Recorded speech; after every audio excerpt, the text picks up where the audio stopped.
So hello everyone, welcome to EduTap. I am Surbhi and this is Perspective 360 Degree, your one-stop solution for current affairs, descriptive writing and answer writing evaluation. If you are watching this series, if you're joining me for the first time, then just to inform you that this initiative is meant to guide you for descriptive writing part of your exam if you're preparing for regulatory bodies or any other exam which has answer writing section or descriptive writing section, which is very much similar to the syllabus of regulatory bodies examination. Here we mostly focus on RBI, NABARD and SEBI syllabus while taking our topics. The special part is that here we don't just teach you answer writing, but one, we take topics only from current affairs because such questions have become very frequent in your final exam. Secondly, you don't just learn answer writing with us, you also get to practice answer writing with us entirely free of cost. How does that go ahead? So, see, we'll take a question answer approach for the topic that we are going to study. In the next 48 hours, you can practice writing an answer to the question that we are taking today, and just to that question only, no other question. Write your own answer and type it in the comment section under this video. Many students have been doing it for the past 71 lectures that we have conducted as part of this initiative. So post your answers in the comment section, and 48 hours is the time limit, and our team will evaluate those answers entirely free of cost. So that's how you get a feedback also. You get to know where you need to improve, what you need to do better, what are your strengths and what are the possible weaknesses that you should work on to make it to the final list. Alright, so I hope the basics are clear. Our topic for today is local fintech, financial technology, or how technology is used to provide financial services. And local indicates what are the local fintech players, or what is happening locally in your country, the startups in the fintech sector which are domestic by nature. So recently, there has been a report by parliamentary committee. There has been a parliamentary standing committee on communication and information technology. Standing committees, they are basically permanent committees which consist of various experts, various other members of parliament to give some recommendations for the country and how laws should proceed and legislation should go ahead for the country. So there was this parliamentary standing committee on communications and information technology, which has talked about local fintech players. It has given a lot of observations and some recommendations also have been given. Now, first of all, just to remind you, this is a recorded lecture that you are watching. This is not a live lecture. So otherwise, when I take live lectures with you, I kind of respond to your messages side by side in the live chat or address your doubts. You can post your answers or you post your doubts in the live chat even now, and I'll try to answer them, but it will be better if you post them in the comment section so that I can answer them later. For now, just let's go through what the topic is about, and all the questions can be reserved for later on to be posted in the comment section. So the second news, again covering the same topic, is from Times of India. Why parliamentary panel report may seem bad news for Google Pay and Phone Pay. This was before the report was released, because it was presumed that because in your country, international or global fintech players, they are taking most of the market. For example, phone pay is used a lot, Google Pay is used a lot, and domestic fintech apps, they are not used a lot by Indian audiences because of variance in services, or probably we like the global interface a little more or little better. So parliamentary committee which was about to release this report, so it was presumed that they might bring bad news for Google Pay and Phone Pay. That means Google Pay and Phone Pay might be restricted in their operations in India after this report is released. So what happens, that has to be seen, but recommendations for restriction of operations have been given by this parliamentary report. So parliamentary panel flags dominance of foreign-owned UPI apps. As we presumed, foreign-owned UPI apps dominate in Indian market, in domestic market of India for provision of financial services. Then, first of all, I would like to take you to day 14, where we covered fintech in detail. So, day 14 of Perspective 360 Degree, we covered the topic fintech in detail, where we talked about, I have the presentation open here. So, on day 14, we talked about the challenges and the policies that are there. This was the question that we covered on day 14. Highlight the role played by policy initiatives in driving the fintech revolution in India. Are there any challenges involved? So the policy initiatives and the challenges involved were discussed on day 14 itself. So if you combine it with today's topic, then this will be a very current oriented and a 360-degree topic that you will have in completion. So kindly keep these topics handy, both of these handy, save them together. Here we discussed various policy initiatives of the government to enhance the role of fintech in India, mainly India Stack, Jan Dhan Yojana, financial literacy, digital rupee, etc. We discussed all of this in detail, and we also discussed the challenges. So today we'll not be focusing on the policy initiatives or the challenges. What we will be focusing upon is this parliamentary report that has recently come to the limelight. So kindly go back to that. The relevance for RBI Grade B students, kindly note general finance and management is part of your syllabus under paper 3. Under that there are two topics, topic number 4 and 5, recent developments in global financial system and its impact on Indian financial system. The fifth one is role of information technology in banking and finance. So mostly the importance of this topic is with regards to topic number 5 of your syllabus. For NABARD Grade A, you have the topic of financial inclusion and use of technology under the finance section. If you are a part of, if you are part of that, exam taking cycle. For SEBI Grade A, under the general topics, again you have financial inclusion and use of technology as a separate topic. So first of all, let's look at the expected question from this report. Reports are very important for your syllabus, and even if I always say that even if a separate question is not asked on any report, there are high chances that a similar question might be asked, and you might have to quote a lot of data from the report that we are currently reading or we have done in the past on Perspective 360-degree. So don't take any data-based questions or topics lightly. Don't think that these are frivolous and such questions will not be asked. Such questions can definitely be asked in the descriptive writing portion. Secondly, they anyways help you for writing other answers and for scoring higher marks than others, so that you can make it to the final list. So briefly highlight the observations and recommendations of the Parliamentary Standing Committee report on fintech sector in India. Answer in 400 words for 10 marks. So this answer is very, very simple. You just have to talk about observations and recommendations of this particular report with respect to fintech sector in India. So if you have read it, you're good to go. If you haven't read it, then it can be problematic for you to answer, but don't worry, we are going to discuss each and everything. So first of all, let's bring you back to the answer blueprint as we do in every class. Your answer has to be divided into 3 parts, that is introduction, main body and conclusion. Your introduction mostly begins with the focus on topic or the themes. So the topic today is fintech. I'll take you back to the question to highlight the keywords, and we'll break the main body into various parts depending on what sub-parts, sub-questions or micro-questions are asked, and then we'll write a conclusion. We'll see what to write in the conclusion today. Also, I have seen that students find it really hard to write introduction. They don't know where to start the answer. It's just like breaking a conversation. You find it hard to start a conversation, but once you are like warmed up, you're good to go. So introduction is going to be hard for you to write, but the main body and the conclusion, they're going to be good enough. They're going to be good enough to take you along, and conclusion, as per my experience, is going to be the easiest to write. And come with the perspective of learning, come with the objective of learning, and take every question and every topic with the objective of learning, whether you're reading it, whether you're watching some videos. Otherwise, staying anxious doesn't help. Being fearful, being scared, that doesn't help. So just take it as a milestone that with every question, with every topic, you're learning more, you're getting better, so that next time when you see this topic, you're able to answer it completely. So now, first of all, let's look at the keywords in the question. I will take a pen I'll take a pen to highlight the keywords. So briefly highlight the observations. I think observations is one of the keywords, and recommendations of the Parliamentary Standing Committee report on fintech sector in India. Alright, so these are the keywords. If we have to start with introduction, first thing you can do is you can talk about fintech sector in India. Second thing you can do is that why this report has been brought out and why this committee was formed. As I told you, standing committees are permanent committees of parliament. So it is not just that this committee has been separately formed to study the fintech sector.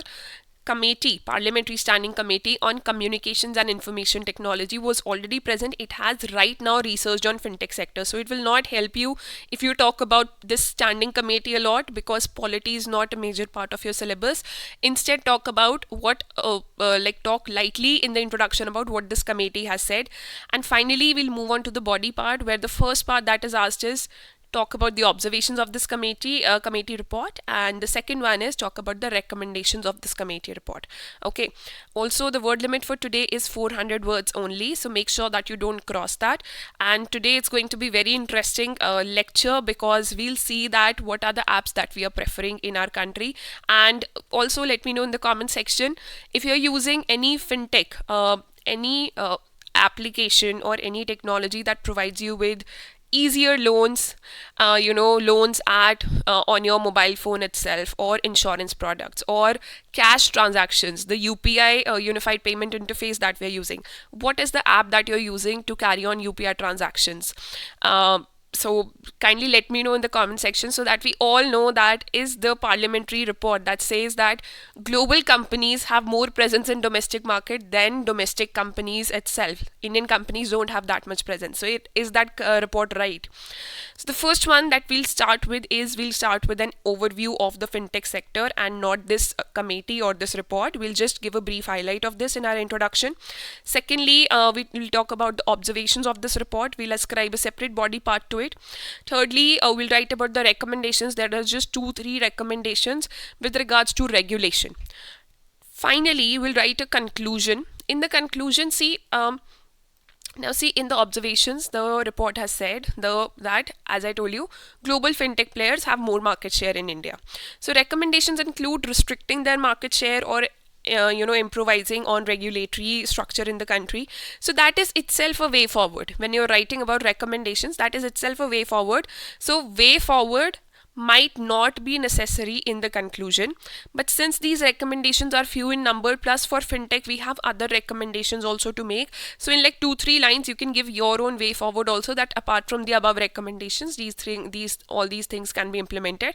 And finally, give a 2 to 3 line summary, where you should be talking about a comparison between local and global fintech players, and what should be the way forward. Should we ban global fintech players like Google Pay, Phone Pay? All these should be banned in India, or there should be a balance of all of these, because foreign companies, they bring the latest technology to your country, but local companies, they have more understanding of your country.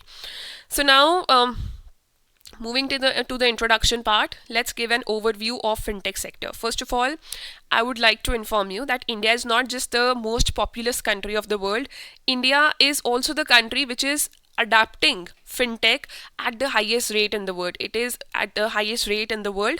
It is one of the largest fintech markets of the world. So whenever people or organizations who are involved in providing financial services through technology, that is fintech, they are eyeing for Indian markets, because the scale is so large. Right now, even if you have to carry out transactions or digital transactions, or if you have to invest in the stock market, you don't have to visit some building. You can just download an app, get your KYC done, and give your PAN number and everything, and you can start it just with the help of one application that you download in your mobile phone.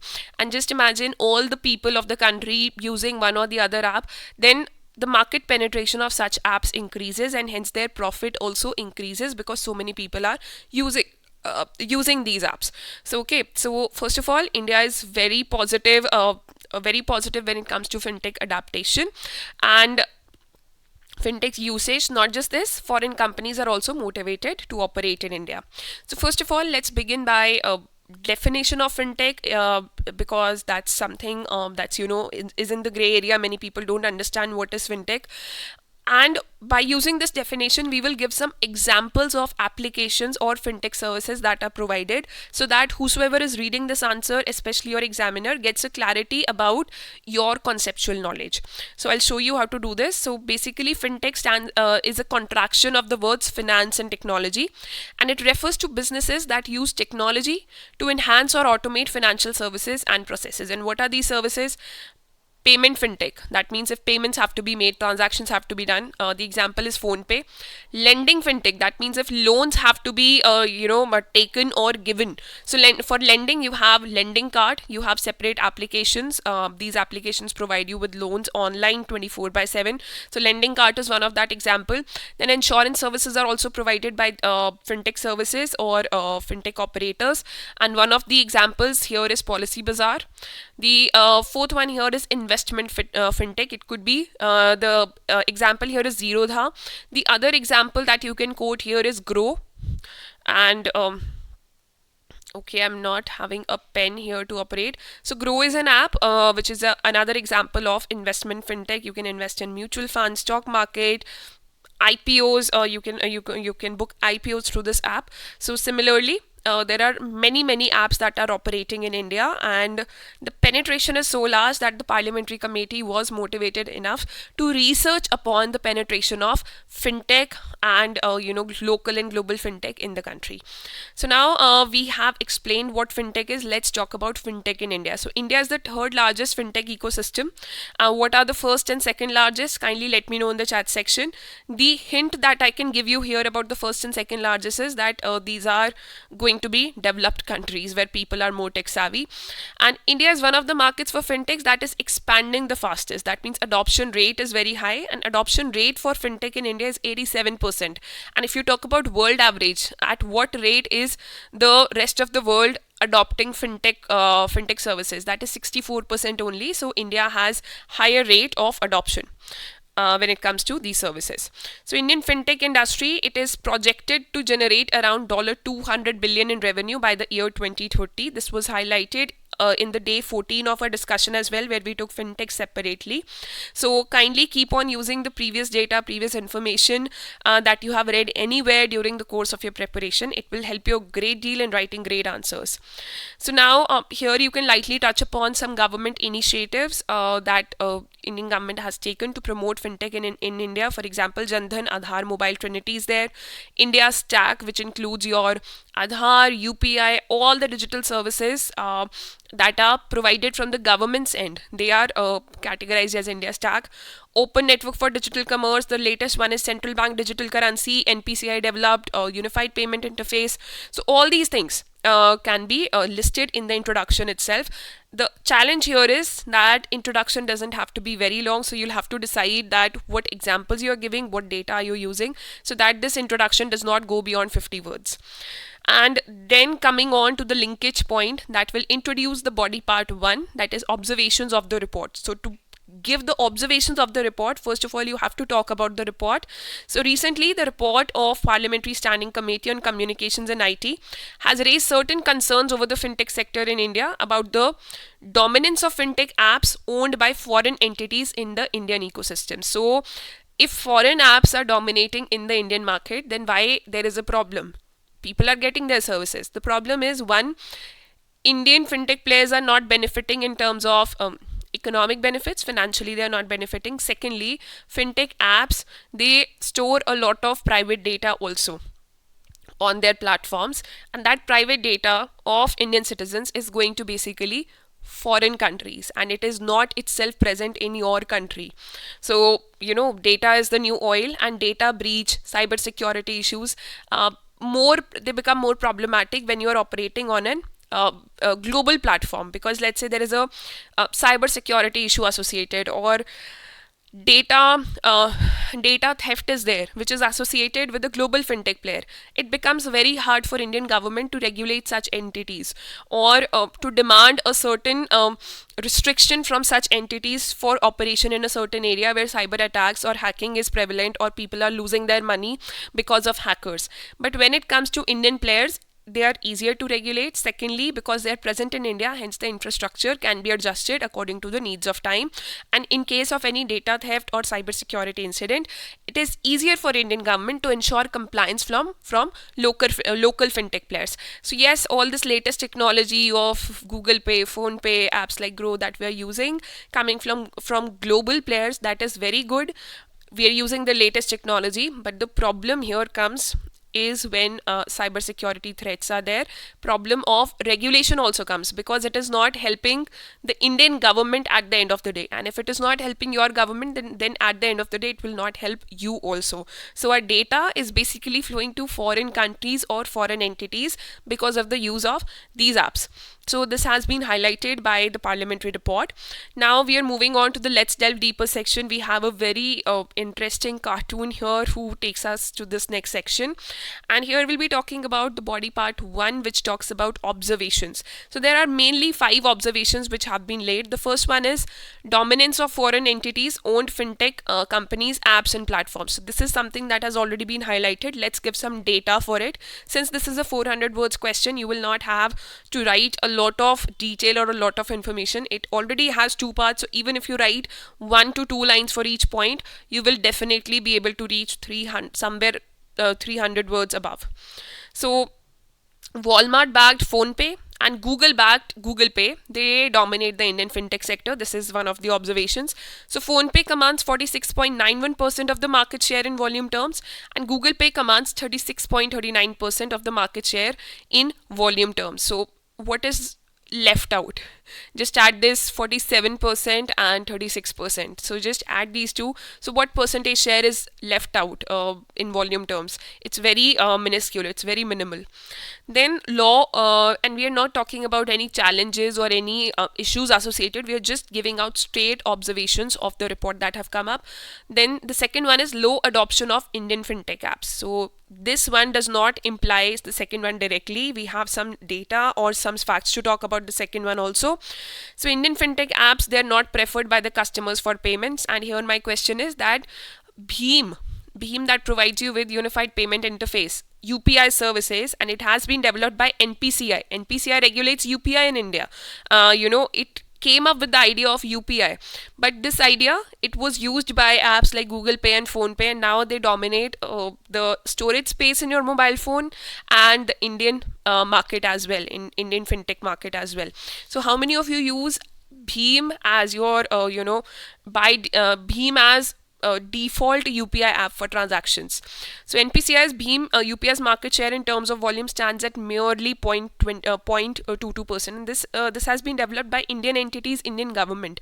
So Indian our data could be more secure with this app, and it could stay back in India, but that's not the case. Then the third one is use of fintech apps for money laundering. It has appeared from time to time, and Parliament in various reports has highlighted that such apps are used for money laundering. That means money that is earned from wrong sources, and to evade the eyes of enforcement agencies, it is taken from one UPI ID to another UPI ID, different addresses, and it becomes very hard for Indian government to track these transactions, because mostly these are foreign fintech players. So scamsters, they use these financial companies to dupe people and launder illegitimate money. For example, Abu Dhabi based app called I don't know how it is pronounced. It is PYPPL. Don't confuse it with PayPal, and this one is a different one. Operated by the Chinese investment scamsters, was used for money laundering in India. So we have seen such a case, and these cases do not get highlighted. They do not appear in news because the government wants to prevent a scary situation amongst people. The government wants to protect people from that, but a lot of money laundering incidents have been reported through these fintech apps, and especially P2P lending apps, where you actually I told you in the fintech class also, when we took it earlier, that let's say you're using a P2P lending platform, peer-to-peer lending. So if you store your money, if you save your money with the bank in the form of an FD, the highest interest rate you get is 7%, 7.5% in good times, or let's keep it to 7%. But in P2P lending, you're given, like by default, you're given close to 10% interest rate or even more than that. So many people have now started to, instead of investing their money in fixed deposits, and I'm talking about people in rural area, people who are not investment bankers, people who do not have a lot of financial knowledge, and especially fintech knowledge. So such people, they feel that if they're getting if they're getting higher interest than FDs, so P2P lending platforms are the best way to go. But through P2P lending platforms, the money that you save there, uh, you do not get, it is not promised that you will get your even basic money back. Forget about the interest. So sometimes loans are given to other people who just, take off, who just, run away by, taking the money of these people who are saving money with P2P lending platforms. So, frauds are a lot, money laundering is a lot, especially with the P2P lending platforms, which are a part of fintech, and that has been brought to limelight by this report. Also, there is fourth one, and it is really interesting, that fraud to sales ratio. That means fraud upon sales. What is the ratio? So that ratio should be very less, right? And sales should be more, fraud should be less. So that is what we want. So frauds to sales ratio, it represents the total number of fraudulent transactions in comparison to the total number of transactions in a financial year. So let's say 100 sales are occurring in a financial year, and out of that, let's say 10 fraud sales were there. 10 sales or 10 transactions were fraudulent. So what will be the fraud to sales ratio? What will be the percentage, or what will be the, this ratio? Divide 10 by 100, it comes out to be 0.10. Okay. So here you should assume that if these 100 transactions, they go up to 1000, that means they are multiplied by 10. If now you have, instead of 100 transactions, you have 1000 transactions, that means these frauds also should be multiplied by 10. That means you should have somewhere around 100 frauds now. But this ratio has, this ratio has not changed over time. So that means frauds are not coming down. Instead, they are increasing. So the trend is notwithstanding the rise in volume of the payment mode in last 5 years. Also, many companies have not given out clear data regarding the frauds that are occurring. So the fraud data that the companies, that the fintech players are giving, that is very much lesser, and Government of India suspects that the volume of transactions has increased, but the number of frauds has not increased. That means there is underreporting. Secondly, even after underreporting, this percentage or this ratio is not going down. So it has remained around 0.0015% despite the increase in volume of transactions in the past 5 years. The fifth one is feasibility of regulatory bodies to control local apps over foreign apps. So this is one of the observations, that it's easier to control local apps as compared to foreign apps by the regulatory bodies, as I explained you before as well. So it pointed to the feasibility of regulatory bodies. And what are the regulatory bodies? You have RBI for the entire fintech sector, and NPCI, National Payment Corporation of India. It was key in developing UPI for the country, Bhim UPI, and it also regulates, in one or the other form, UPI. The final regulation is by the RBI, but NPCI is credited for UPI in the country.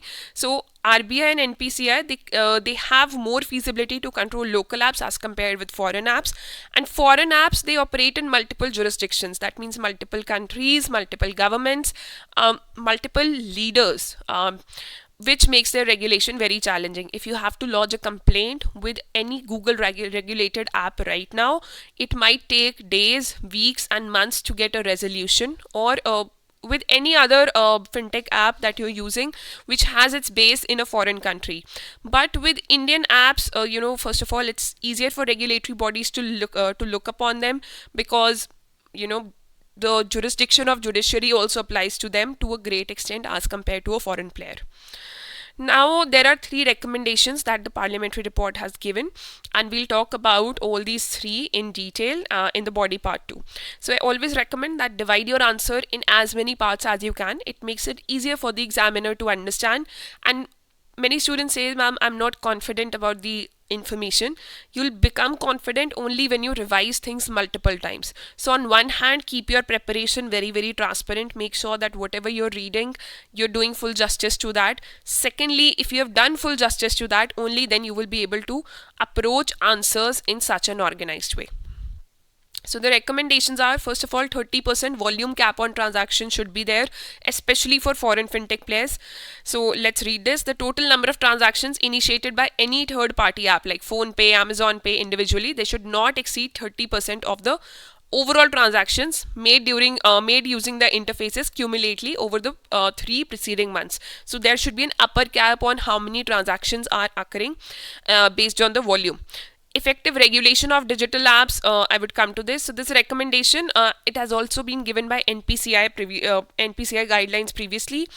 Then just imagine, you're using a UPI app, and one fine day, all these foreign regulated UPI apps on one day, they're not operating.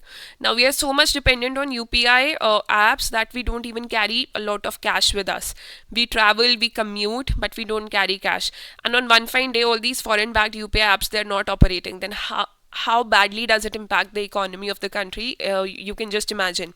And even for investments in the stock markets, if your app hangs for, let's say, 1 to 2 minutes, it can cost you a lot of money, and hence finally it can cost Indian economy a lot.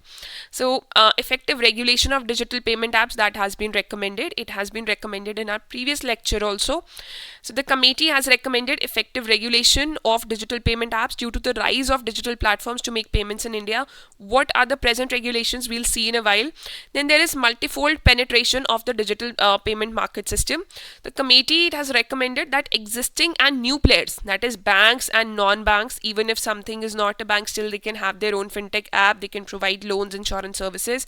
They must scale up their consumer outreach for the growth of UPI payment through their own platforms. So this will help us to achieve overall market equilibrium. So penetration through awareness and through the presence of players, that has been recommended, because we cannot just rely on 2 to 3 platforms to operate such a big country in India. That makes us dependent on just 2 3 players, and too much dependency, especially for such a large country, is not a healthy situation. It's not healthy at all. So finally, moving to the conclusion, but I have like 3 regulations for you which talk directly or indirectly about how these digital transactions or fintechs are regulated. So you have Payment and Settlement Systems Act, again under the purview of RBI. It forbids the establishment and operation of any payment system in India without the prior approval of RBI. So if UPI has to operate in India, it has to take permission, and it has to abide by the guidelines under this act, and it has to abide by the guidelines of RBI. Similarly for Paytm as well. I hope you understand.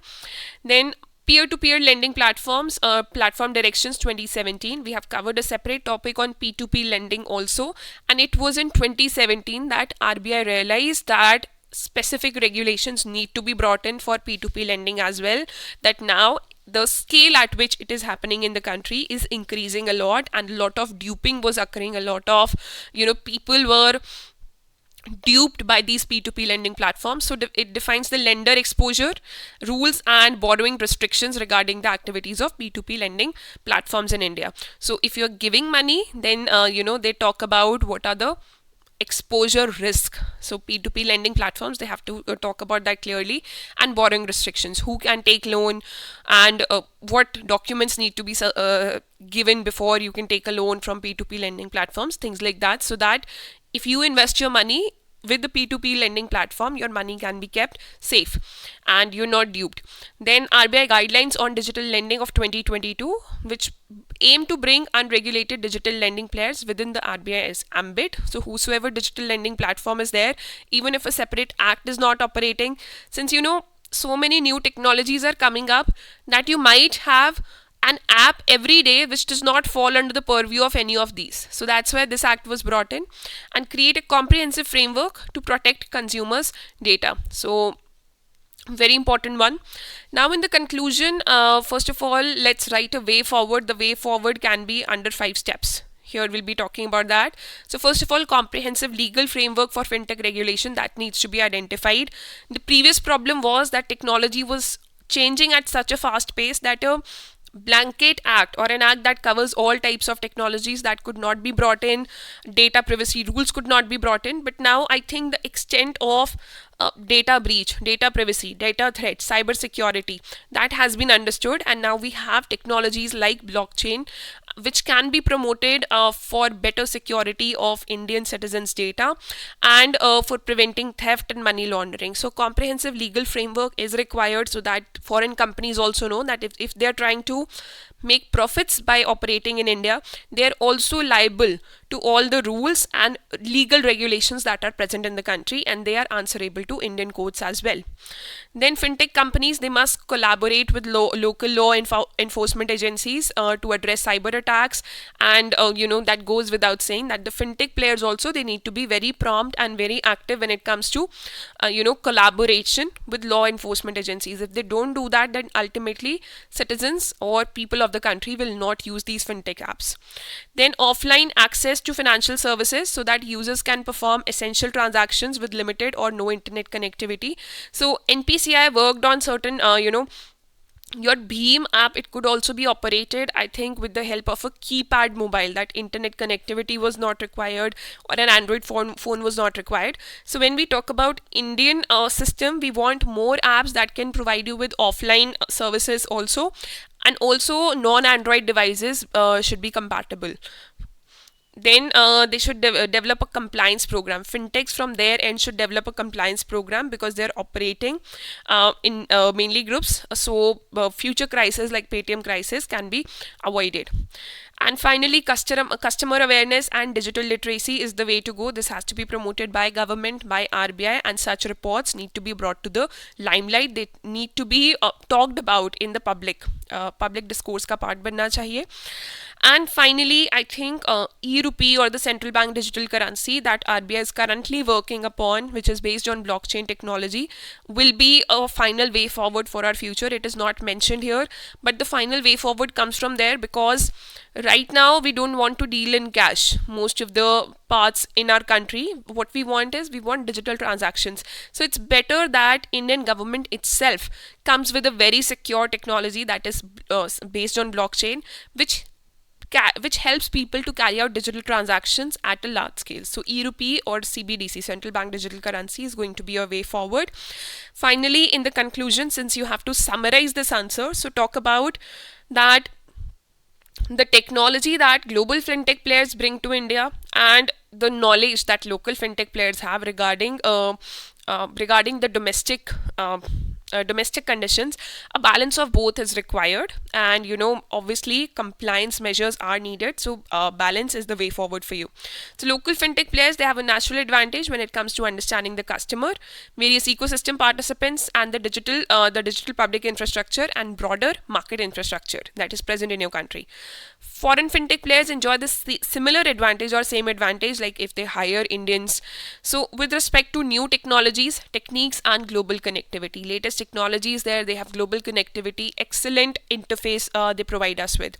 So a suitably balanced mix to serve the Indian ecosystem needs to be allowed to evolve, and this mix may well vary across different areas such as payments, lending, wealth management, insurance, etc. So you need not have the same balance or the same system for all the kinds of like, let's say, investment apps, UPI apps, or insurance apps, or P2P lending apps. The same kind of system is not required, but a fine balance, because I think whatever was coming up with the advent of technology, it has been kept out on the plate, and now we can decide how we need to take this further, how we need to regulate it, what we need to use, what we need to do away with. So I think it's high time to decide, to make decisions for all that, and a balanced way forward is always the best way forward. So I'm displaying the question again. You're watching this on Monday 5 p.m.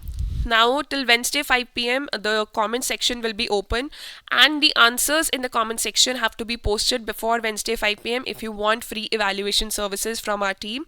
Our experts get together, they evaluate your answers, they provide you with marks, and a comprehensive feedback is provided so you can improve with time. A lot of students have improved their answer writing skills with time. It has also helped them stay consistent. So I'm sure that it will help you as well if you're a new participant. If you're an old participant, then just, buck up, don't miss out, and write an answer to this question as well. The PDF for this video is going to be available on our Telegram channel tomorrow morning. By tomorrow morning, you can join the Telegram channel by following the link in the description. If you have any feedback for us, then you can email us at this email ID, or write to us for Perspective 360 degree in the comment section under this video. It's not just for answers, it is for feedback also. You can definitely communicate. If you have any other doubts, I do go through all the doubts and comments that you post, so you're open to posting doubts as well. We are open to taking them through the comment section. For any other guidance that you require, this is the phone number that EduTap works officially at, so 8146207241. Contact us at this number for any doubts that you have. Take care and all the very best for your studies, for your journey, and for all the great things in life.